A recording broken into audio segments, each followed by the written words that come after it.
Coming up next on Hands on Windows, I've got big news. 25H2 is real. Podcasts you love. From people you trust.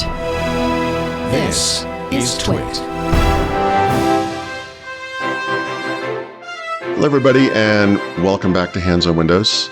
Some time ago, several episodes ago, I guess, we were guessing whether or if Microsoft would ever, come clean on Windows 11 version 25H2. Would this be the next version of Windows? Since that time, they have, in fact, admitted that this was happening. And of course, they do so in the way that Microsoft always does things. They buried it in a blog post about the Insider program, which almost no one would ever read. But if you scroll through this thing, you're like, la, la, la, la, la. And it's like, oh, yeah, by the way, we're updating to 25H2. And we are now saying that Windows 11 version 25H2 will be this year's annual feature update. So what that means to you is that in October-ish, Microsoft will release this if you have a compatible PC, which you will because this is a very minor update to 24H2. You should just get that. Functionally, honestly, there won't be any difference because 24H2 was a major release with some compatibility issues that they ironed out over time.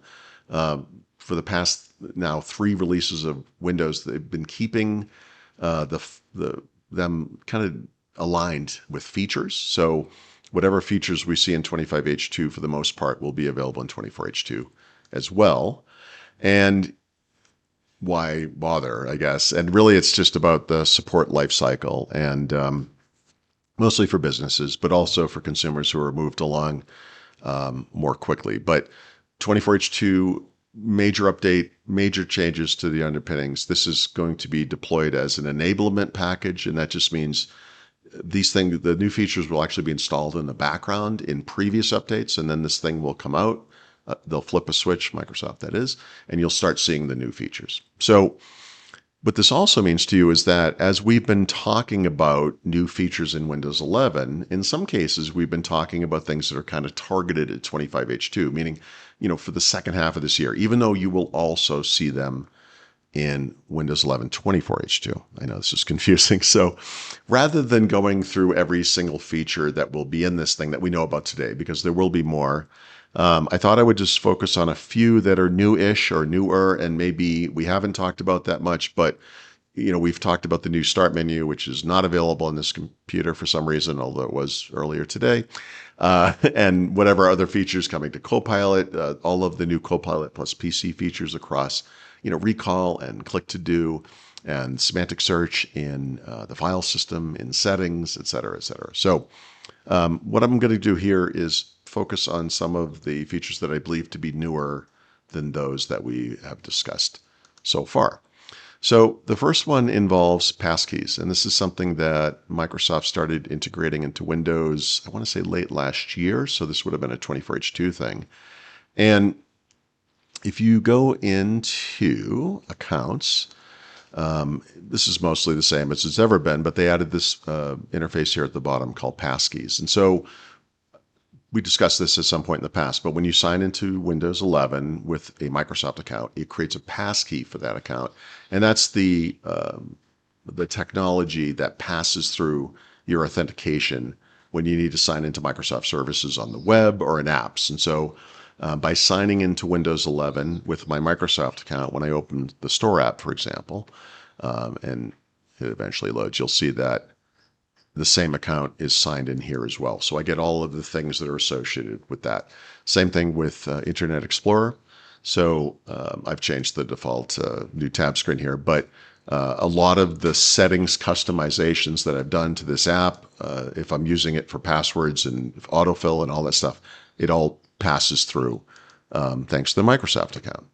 But what they're doing in 25H2 is adding this advanced options interface at the top. Now, I don't have anything here that integrates yet, but the point of this is that you could install an app like 1Password, a password management app or an identity management app. I use ProtonPass personally, but Bitwarden, 1Password obviously, Dashlane, whatever, all the top players I'm sure will be in here.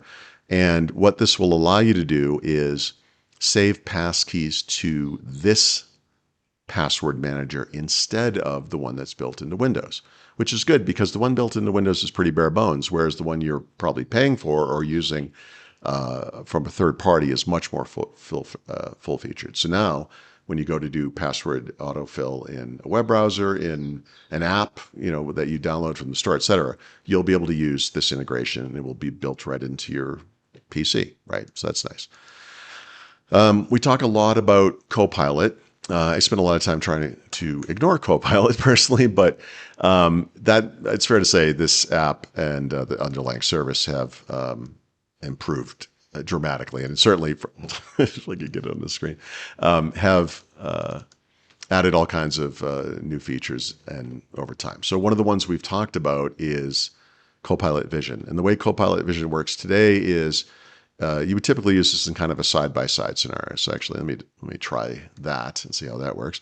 So if I bring this up and say, well, I want this over here, and I want this over here, I could use this thing to point to the app, just the window, right?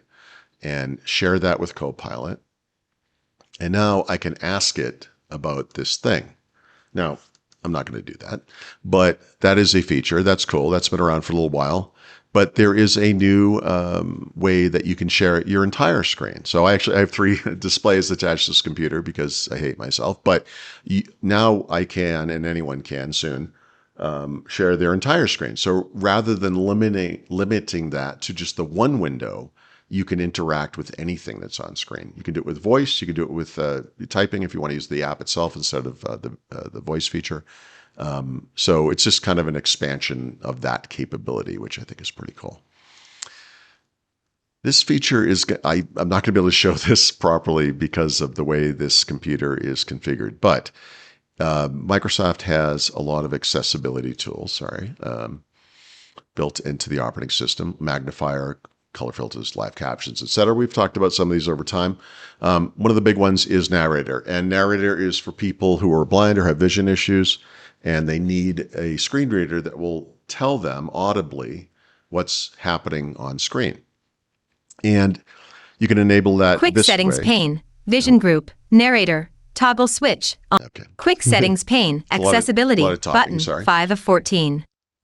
Okay, so the new feature here. Taskbar, home file explorer window, navigation, items view list, ignite. That I can't 3, show you. ignite.jpg 1/1 file, S. I'm just gonna turn you off for a second there, honey. Exiting narrator. There you go. So the way that this is going to work is it will give you more detailed descriptions of images. So the way it works today is I bring this thing up and it says file img underscore whatever, and then whatever the file name is. And what it will do soon is actually describe in natural language, in normal language, what the image is showing. So in this case, it would say something like there are 6 people, they seem to be having a good time, perhaps too good of a time, et cetera, et cetera. So that's actually really nice, for people who can't maybe see that image or see it clearly, kind of a nice addition. The other one I can't show you exactly only because I haven't enabled it yet, and I'm a little nervous with how it might impact the recording we're trying to do here, is something called Administrator Protection. This is built into the Windows Security app, right, which you get to from the tray down here. That's this icon here. And we've talked about this from time to time. There's not too much you do in here. Remember Smart App Control. Once it's off, that kind of thing. Pretty much this runs in the background. You can leave it alone. If there's a yellow or red bang on the icon, you might go in here and make sure everything's turned on, but it's something you don't typically interact with. It just works in the background. But Administrator Protection will soon be one of those things. You're not really going to interact with it, or at least with this interface, but you can go in here and just turn it on. Now, when you turn it on, you have to reboot. I'm not going to do that, obviously, but the way this is going to work is to solve one of the big security problems in Windows, which has been a big security problem in Windows forever, which is that most people are administrators. And that means that everything they do has elevated privileges, and that exposes them to potentially being hacked or whatever vulnerabilities with maybe apps they're running, et cetera. Because everything they do is elevated, if something can get in, if some errant code or whatever it is can break through, they can then run processes at that elevation level.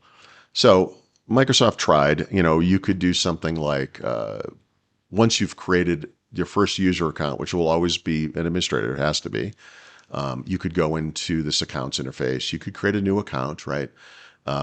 Through here, you could make this new account a standard user account, which it would be by default.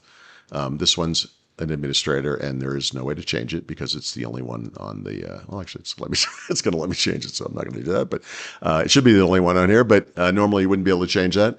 And then you can run it as a standard user, and that means everything you run is at a non-elevated privilege level. The problem with that is you have to type in the administrator passkey, or sorry, the PIN or password or whatever. Or if it's a multi-user computer with other actual human beings, you could actually send them a message and say, hey, I'd like to do this thing that requires elevations. It's a hassle, right? And so what this will do now is by default run everything at standard user level. So it's even though you are an administrator, which I am, but when you need to elevate to do something that requires that security elevation, it will just do it on the fly. So the difference between this and other security interfaces you've probably seen, like UAC, the user account control, this is a dialog that comes up. It's kind of like a middle red light on a car, the back of a car. It's supposed to be like another step, like think about what you're doing for a second. But you're not elevating or de-escalating or anything like that. You're just saying, yeah, no, I really want to do this. This time, with administrator protection, you're actually going to elevate, and that means you have to authenticate. And so it will use Windows Hello. So if you have a camera like I have here that has an IR sensor, it will look at your face and say, okay, we're going to elevate this one process for now, briefly. Or you have a fingerprint reader, or you can type in a PIN if you don't have any of those things. So depending on the type of authentication you're using, it might be better or worse than UAC from a user experience perspective, but it will be a lot more secure. And that's actually pretty huge. They're also going to, from kind of a similar vein, from permissions, if you open an app like the camera app, the first time you run it, it will say, hey, we have to use the camera. Do I have your permission to use the camera? And then you click yes or no. That to date has just been a standard dialog box, right? So I don't have a way to show you that, but let me just run Notepad and, standard app. And I made some changes to the document, but I'm going to close it and it brings up this confirmation dialog, right? And so the point of this is modal. So I can't click out here. I can't do anything else. Like I have to deal with this dialog before I can move on. And that's the way these permission dialogues are going to work. So if you imagine this was the camera app and it says, hey, we can't do anything unless you let us access the camera. Can we access the camera? Will you give us that permission? It would say yes or no. You have to deal with that thing before you move on. And also there's that kind of visual cue that this thing that's highlighted in the middle, because the rest of it's kind of grayed out a little bit, is something you have to deal with, right? And so again, it's a small change, but actually very meaningful. And it's going to make that very clear that you're doing something very explicit. The other one is something that's going to evolve over time, and it's going to vary by PC. So if you go into apps today, for example, this is a Copilot plus PC. So I have text and image actions that I can take on items I'm seeing through either recall or click to do, right? And so actually I'll bring up click to do here, or I'll try to, I guess I'll just run it. If I bring up click to do here, I could select this is text, and then you right click, and what you will see here are other actions that you can take. I haven't actually selected any text. I think that's part of the problem. So if I select some text, right click, okay, it's not working very well, but you get the idea that there are these actions that I can undergo. All right. So because this is extensible, Microsoft has added this interface. This is in 24H2 today, and this is a set of apps and system services. It will soon include third-party apps that can provide actions that work against text or images, right, with click to do or recall. So you could imagine, actually, you don't have to imagine. I'll just show you if we bring up an image, like from the pictures folder here, and I could hopefully, yep, right, yeah, do the keyboard shortcut here. You can see what's here, and we've talked about some of this stuff. So describe image, by the way, new to 25H2. It'll be in 24H2. This is the feature behind that thing I was talking about with Narrator that I couldn't show you through Narrator just because it's so busy with audible cues. But Ask Copilot has been there for a little while. Visual Search with Bing has been there for a while. And then these app-specific things for Photos and Paint, useful. But eventually you'll see things in here for third-party apps like Affinity Photo perhaps, or Photoshop or whatever. This dialogue or this pop-up context menu is going to get pretty big. So let's see. Now we will finally do that describe image that I talked about earlier. I've never successfully done this, so I'm curious how this is going to do. It's 6 drunken people acting stupid at a trade show. It will be something to that note. But maybe we won't see it. I don't know. I'm afraid to go somewhere else because I wanted to show you the other new UI that's coming in 25H2 here. But, well, yeah, let's just start. It's probably downloading a model or something. So anyway, you get the idea how it will work eventually. So like I said, in the settings app, this text actions, let me get rid of there we go. So this text actions interface exists today, but there are other interfaces that are coming that allow you to take control over what's going on with AI on the system, right? So today, you could just disable these things. Like, I don't want text actions. I don't want this app to be allowed to do this thing. That's good. You can do things like uninstall Copilot if you're never going to use that. You could do that kind of stuff. But there's so much more coming. And so what they've started at, or what Microsoft is starting to add, is more permissions in this privacy and security section related to these AI features. Some of them are Copilot plus PC specific. This recall and snapshot section, for example, click to do. Which is that feature I've been using a bunch in this episode, are specific to Copilot plus PCs. But now if you scroll down this giant list, and here you see the camera permission, right? So I had mentioned this with the camera app, but actually I could have done that. So the camera app, it does not have permission to use the camera yet. So the next time I run it, it will ask me for that. But if you scroll down all the way, there's this new thing here at the bottom. And this is actually kind of interesting. So these are permissions related to text and image generation. These are things that are going to happen in apps like Notepad with its text generation capabilities, Paint and Photos with its generative AI-based image generation capabilities. You're soon going to be able to turn that stuff off at kind of a system level, right? And so if I actually turn this off, today, I could go into Notepad if I could only figure out a way to get some good text in there. But, and, you know, we've done this. We did an episode about this where you can, I'm going to just try to find something knowing that I never will really. But yeah, here we go. This is text pretty much. You know, I could select this and choose from the various writing tools here, right? Like write, rewrite, the custom rewrite thing. Remember, there's this awesome thing where you can make a poem, et cetera, summarize, you know, all the stuff everyone's pretty familiar with. But if you don't want that, instead of worrying about it at sort of an app level, you can just come in here soon and do it at the system level. I don't have anything in here, which is odd to me because I actually do this sometimes. It might be because they're still starting to implement this, but what you should see here is a list of the apps that have already requested to use those models, which are on the computer, to do text or image generation. And once you have that list, you'll be able to do this on an app-by-app basis. So you might say, actually, I do want to leave this on, but I don't want this particular app to ever be able to use these features, right? So if you think about it, this is tied to, but sort of also the opposite of this app actions feature that I showed you here.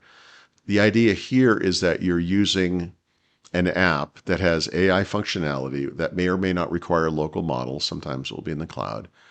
And if you have a Copilot plus PC, you can access some of those features from outside of the app. That's an app action. It's a way for an app to expose that functionality. Whereas if you go into privacy and security and down to this text image generation, this is about the actual app and what AI features can be exposed in the app. So you can enable or disable as you want. So for example, Paint exposes certain features for actions on images, but you could also come in here and say, I don't want that any app to do image generation, and that means when you run Paint, those features would not be available, right? Kind of interesting. So a lot of the features I just highlighted here are what I would call security or privacy related. It's not a lot of the typical kind of UI, kind of the fun stuff, but this is fundamental. And it's interesting because even though 25H2 itself is not a big bang release, from a technology perspective, the end user features, especially security privacy, if you look at the list, are actually pretty good. Now, they will come to 24H2 as well, but I like to see this kind of thing because I feel like there's been a lot of superfluous functional additions to Windows over the last couple of years. And this stuff, for the most part, administrative protection, the passkey integration with third-party solutions, the permissions across all of the generative AI capabilities and the app actions that are coming is all just kind of amazing stuff, honestly, even though it's not, it's not fun, but it's super useful. So I hope you found this interesting. I'm looking forward to 25H2, like I know you are. So we will have a new episode of Hands on Windows every Thursday. You can find out more at twit.tv/HOW. Thank you so much for watching. Thank you especially to our Club Twit members. We love you. If you're not a member, please do think about joining. You can learn more about that program at twit.tv/clubtwit. Thank you. I'll see you next week.